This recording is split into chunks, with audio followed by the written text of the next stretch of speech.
man fu Sénégal positionné woo laay wër nii 3e place fa la Sénégal nekk Soudan moo ne ci kaw RD Congo jël 2e Sénégal jël 3e non là c'est très risqué te ñun dañoo war a dem coupe du monde gars yi qu'on se dise la vérité situation bu critique la ñu nekk nii. ah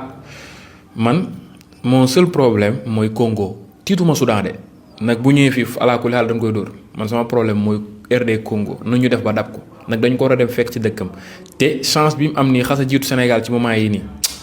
néew ma duñ ko gaaw a dabaat de mais dina laaj rayante dëgg Congo ñoom avant match bi tey dañ doon ñaanal soit Soudan dóor baa ñu nul nag xam nañ xel que ne ñoom tôt ou tard dinañ dabi ci Soudan ñoom ñun ñoo nekkoon seen problème mooy loolu. C'est très risqué un match boo xam ne nii man li ma d'accordul mooy que mettre un latéral droite sax du ma ne un latéral droite la nag Krépin militaire de base mais mën na football latéral droite nga teg ko latéral droite sax on peut comprendre mais nga teg ko latéral gauche.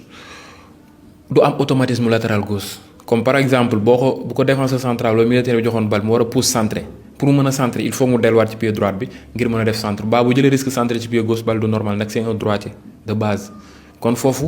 c'est un match très risqué un match boo xam ne match pièce doon fallait mettre joueurs yi nga xam ne ku ne poste ba nga xam ne fa la mëne nga teg ko fa mënoon nañoo d'accord Krépin Diatta latéral droite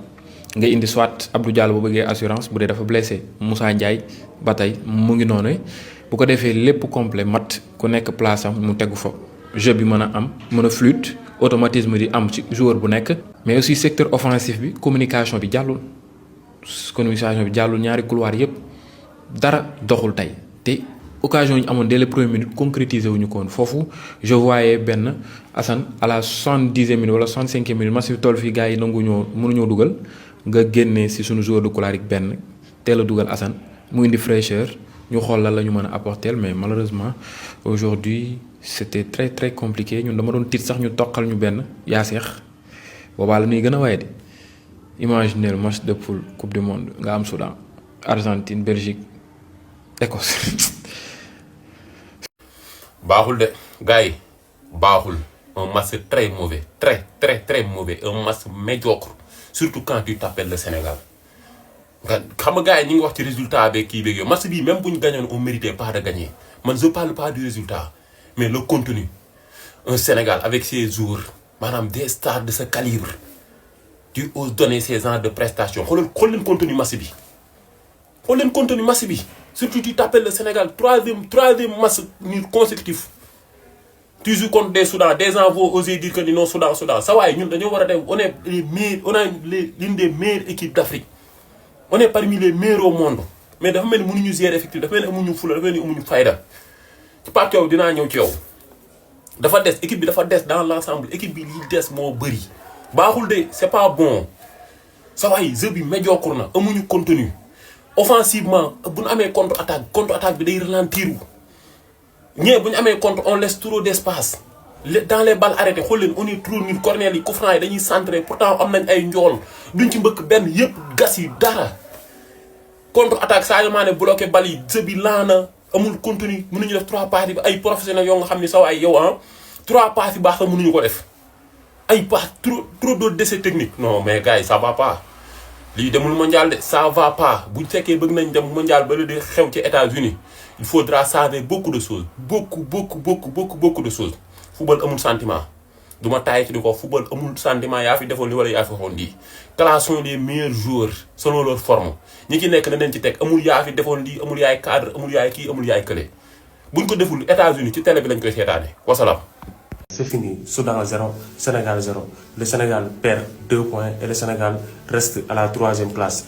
Très mauvais résultat du Sénégal. Parce que gars, vous ne faites poule bi benn équipe mooy qualifié. Actuellement, le Sénégal est 3e. Bon, c'est vrai nag des na 5 matchs. Soudan war na ñëw Sénégal. war nañ dem aussi RDC. Actuellement, ça va être très compliqué. Tey match bi xam kenn commencé dul waxal ku dul Pape Thiaw. Pape Thiaw vraiment tey mën a xamee ma la. Pape Thiaw tey non mais Pape Thiaw qu'est-ce qui se passe? Pape Thiaw la moo la dal. Mais Pape Thiaw yow doo ñu teg nga système 4-3-3 Pape Thiaw tegal les hommes qu'il faut à la place qu'il faut. Mais Pape Thiaw yow mën nga defar sa liste convoqué ay latéral gauche ba pare jël leen tàgg leen si banc bi jël Krépin Diatta bi nga xam ne temps yëpp dafa blessé woon temps yi la commencé footballaat nga jël ko teg ko latéral gauche Krépin Diatta moo tax offensivement zéro il n'a rien apporté offensivement Antoine Krépin boo ko tegoon côté droite sax mën nañu indil offensivement dara mais qu'est-ce qui se passe Ismaïla Sarr tamit bu fekkee dafa yor suñu lu motif ngeen wax ñu ko lan la Ismaïla Sarr bu doxul bu génn nañ ko suñu terrain quand même bu leen ma wax ay football amatul équipe bu ndaw ak ay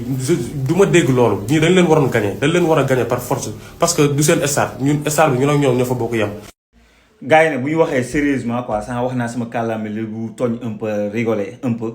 mais Sadio Mané tey jii bu ñu jëlee match am c'est compliqué Sadio Mané dafa nekk benn joueur bu xamante ne man Al Nassr laay topp damay sant Arabie Saoudite seen équipe la France Sadio Mané sama joueur la dama ko bëgg lool. mais du côté de Al Nassr sax c'est compliqué il a fait plus de passes je pense les passes def na ko mais toog na benn 9 matchs si je me trompe pas dugalul but il a fallu Cristiano Ronaldo jox ko penalty pour mu dugal Sadio Mané man li tax may bëgg muy titulaire ba prochain match damay bëgg muy titulaire. mooy li mu raté noonu pour man mooy bokk na si rare joueurs yi xamante ne boo amee occasion bu si amee 2 3 da koy def ci camp yi boo ko defee ci camp yi ça veut dire que c'est compliqué voilà c'est compliqué moo tax man gisoon naa ko sax mu nekkoon benn électron libre sax au milieu moo tane woon mu nekk ci côté bi normalement aussi bu ñu tegee Boulaye Dia moom la gën a amal complémentarité complicité dans le jeu dañu war a di gisante di gëm sax di gisante amoon li mu doon am avant avec Saliou Ciss comme ni mu ko amee avec Robertson du côté de Liverpool amu ko avec Krépin Diatta bi nga xamante ne faux pied lay joué droitier la ñu yóbbu ko à gauche. donc c'est un match boo xam ne dans l'ensemble c'est compliqué ça reste notre Sadio Mané même si voilà football dañuy wax ne football amul sentiment boo génnee sentiment nga wax objectivement da ngay wax li fi am mooy bu fekkoon si on respecte le football en deuxième période kii war a génn c'est Sadio Mané mais nag dans tous les pays du monde sélection yi nekk ci monde bi yëpp seeni grands joueurs c'est tout le temps compliqué ñu génn rek que ça soit Portugal avec Cristiano Ronaldo Suède avec Ibrahimovic Lionel Messi du côté de Argentine xam nga Modric du côté de Croatie c'est toujours difficile de un grand joueur bu xamante ne si sa histoire de football am na lu mu si jot a def nga war ko génn en deuxième mi-temps dugal un jeune c'est hyper compliqué daanaka doo ko gis fenn même si d'autres ma dina ko mais Mohamed Modric bi ngay wax nii contre France il a fait un exceptionnel match maintenant Sadio Mané aussi tamit defal nañu fi ay exceptionnel match yu dul jeex li ñu mën rek mooy que dañuy artu dañu bëgg réew mi lii nekk ci logo bi nii ñun ñëpp a ko bokk moo tax ku nekk da ngay wax xalaate waxuñu ne ñun ay entraîneur lañ mais bu fekkee da ngay juger un match wala da ngay def un débrief un match def analyse da ngay xool joueur bi ñaata balle la perte ñaata dribble la def ñaata centre bi baax yu def mais force de constater moom laa doon xoolaat statistique bi par rapport ak bi ma waxee à chaud li ma waxoon à chaud ak statistique yi dañoo méngoo maanaam bëri na ay perte de balle presque li mu doon dribble c'était compliqué des choix yu xamante ne baaxul am na occasion France de moom kese mu raté ko waa loolu moo tax ñu ñëw wax mais on a rien amuñu lu ñuy denc Sadio Mané parce que suñu joueur la dañ ko bëgg moom la ñuy namoo fépp fu ñu dem ci àddina dañuy wax ne Sadio Mané mii sénégalais la loolu fierté la si bépp sénégalais mais pour le match de ce soir Sadio Mané franchement a passé carrément à côté. Pape Thiaw aw tamit il faut ñu wax aw Pape Thiaw man laa la oo ab latéral gauche doo ko teg à gauche. ba benn sénégalais ñëw fi nag dama non Krépin a fait son match Krépin a fait son match problème bi nekkul foofu taxul li Pape Thiaw def mu nekk yoonu football mënoo woo latéral gauche mu nekk Moussa Ndiaye tegoo ko latéral c'est pas intéressant suma waa ji mënoo woo latéral gauche mu ne ko teg lu fii Pape Aliou Cissé la loolu ça je suis désolé donte Krépin a fait son match je suis désolé c'est même pas un bon message pour Moussa Ndiaye gëwuma la booy dama la woo nii rek mais gëwuma la saa ay gëwuma la je préfère Krépin Diatta mi nga xam ne latéral droit du sax latéral sax yaa ko commencé mu ñëw ko jouer ko à gauche moo ma gënal foofu yow Moussa Ndiaye te message bi c'est désolant man entraîneur yow parfois nga leen bëgg jàppal Pape Thiaw xoolal liggéeyoon nga lu baax yaa ngi woon ci yoon bu baax waxoon naa la ko de j'avais prévenu que Pape Thiaw ñun ay sénégalais lañu dañuy seetaan football lii rek la doon xaar def nga sa liste on est content lépp lu positif loo def dañu tàcc suñu ñaari loxo mais xamu naa ne ñaari match yi sénégalais ñoo ngi lay guette ñoo ngi xool classement yi ñoo ngi xool jeu bi milieu terrain da ngay ree ba tas équipe bu xamante ne bolok bala nga def nga teg 3 milieu terrain à vocation défensif Gana Gueye daan di yor naa passe latéral yooyu yéex man Lamine Camara moom nekku si sax tey mais Pape Gueye Gana Gueye c'est là dafa yéex ba pare cadre yi dañuy tardé billahi wallahi cadre yi tey ñooñu rey ay cadre Gana Gueye Koulibaly Sadio Mané cadre c'est que doo leen bëgg clash quoi mais parfois li nekk sa xol doo ko mën a wax mais Pape Thiaw nelaw nga billahi da nga nelaw lu ma masul woon bëgg def laay def tey clash Sadio Mané lu ma waxoon duma ko mas a def ci àddina dal Sadio Mané Sadio Mané force de constater que dama leen defal saa le poids de l'âge go bëgguma ko gëm quoi rus naa la xool sax si ba dama la rus a xool mais le poids de l'âge daa mel ni daa am sooy Sadio Mané mënatoo gars yi nag dinañ wax non kii Sénégalais dafa gaaw a fàttali mu de lu saay gërëm nañ ko sant nañ ñoo ngi koy ñaanal yal na at yi bëri yal na am doom yu bëri lu mu bëgg si xaalis yal na ko am mais saay Sadio Mané tey moo nu rey nu rey lii guni daan way bi ma nee guni loolu la ma gis tey rus na ma laa xool Sadio Mané mun maa siggi xool si bët mënatuñu siggi xool kenn ndax gàcce mënatuñu siggi xool kenn ndax gàcce Sadio Mané tey yi fi xale nga doon def si action boobu noonu saa yi ngay non man Sadio Mané man occasion bii si gën a leer Sadio Mané ak man mënuma laa siggi xool si bët billaahi mënuma ko te bëgguma la classe te bëgguma bàcc dem mais force de constater que mooy Pape Thiaw li nga sant Sadio su nga tudd Sadio sant Mané moo tax ñu bàyyi la si terrain bi mais waruñu la sax yaa waroon a génn Assane Diaw dugg Sadio Mané tey. bëgg naan sama gars yi c'est Moustapha SN Sénégal def na match nul ak Soudan logiquement jaaduwul logiquement nag laa la wax jaaduwul mais football la Soudan boo xoolee ay jours la ko rek la teg ci match bi bref Pape Thiaw coach da ngay nangoo jël décision yoo xamante ne da ngay am courage bi instant bii dañoo toll ci phase boo xamante ne fii waratul nekk di naqal sunu équipe bi depuis Aliou Cissé laa ko waxoon laaj na changement bu rëy mais gars yi comme si que dañoo am complexe yenn jours yi nee na leen football du sentiment am na ñoom seen heure dem bu jotee dañoo war a dem ci respect balaa muy gën a métti ñoom am na loo xam kenn du ko ñëdd dëgg la nag tey jours yi joué nañ de mais dafa am lu manqué mooy efficacité devant les buts te xaw tuut waa Soudan dugal Pape Thiaw nag critique teel na quoi waaw mais dañ koy xamal ni équipe bu mel ni Sénégal instant bii nii da nga war a jël am courage jël ay décisions yu métti Sadio Mané waratul jouer 90 minutes Gana Gueye tamit bu ñu waxantee dëgg mu ngi ci mais ñooñu ñëpp instant bii équipe bi dafa laaj réinitialiser may booy yi nga xamante ni mérité nañ peut-être nag comprendre naa ñoom Jackson ñoom Iliman Ndiaye dañoo blessé mais suñu équipe bi dafa am lu mu laaj loo xamante ni si coach boo xamante ni si décision ferme lay jël du ci xalaat dara rek moo ko war a mën a jël instant bi parce que lii jaaduwul dañ ko waroon duma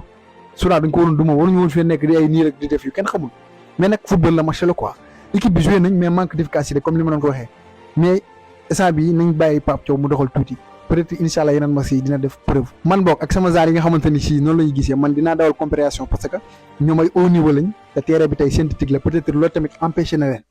mais nañ bàyyi Diao tey dugg na te aussi tamit pas mal ah def na bon match boo xamante ni si pas mal amul dara lañ koy rapproché ñun daal fi mu toll nii li ñuy def mooy nekk na équipe bu ndaw équipe bu mag lañ te nañ xoolaat suñu bopp xoolaat suñu taxawaay parce que lii moom kan xëy na mais mondial lii jëmul mondial lii jëmul mondial mais nag gàcce ngaalaama suñu équipe la suñu dëkk la moom lañ am beneen noonu mooy daax gars yi bu leen fàtte parfum yi mu ngi noonu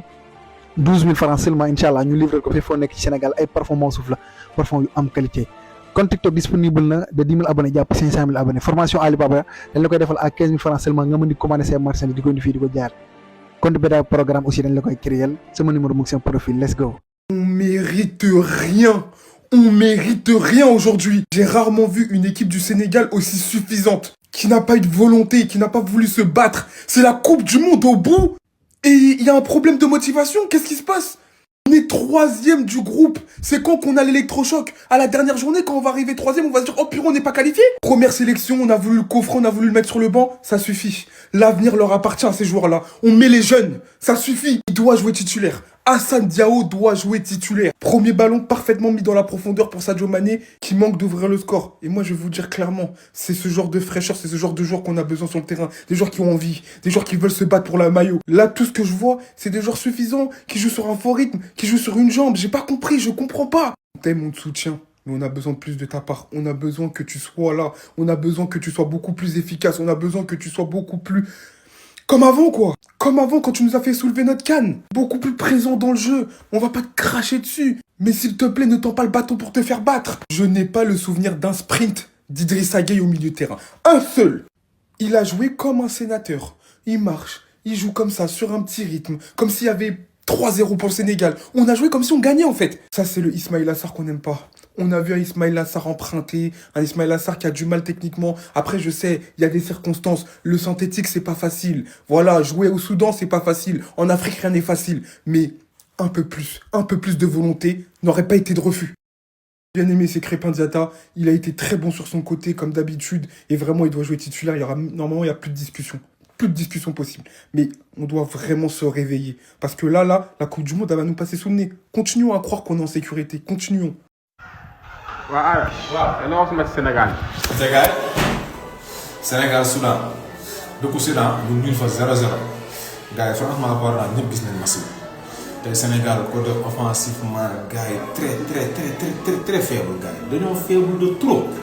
dem nañ ba jouer 5 attaquants gars yi te mënuñu am sax tir cadré bu normal quoi parce que li muy yaatu yëpp gars yi Sénégal da amu ci 2 tir cadré xam 3 tir cadré franchement parlant gars yi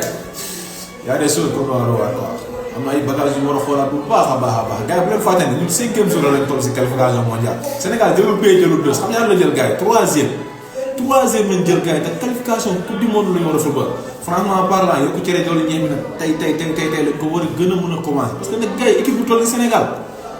ay police bu ñu ko waxati ay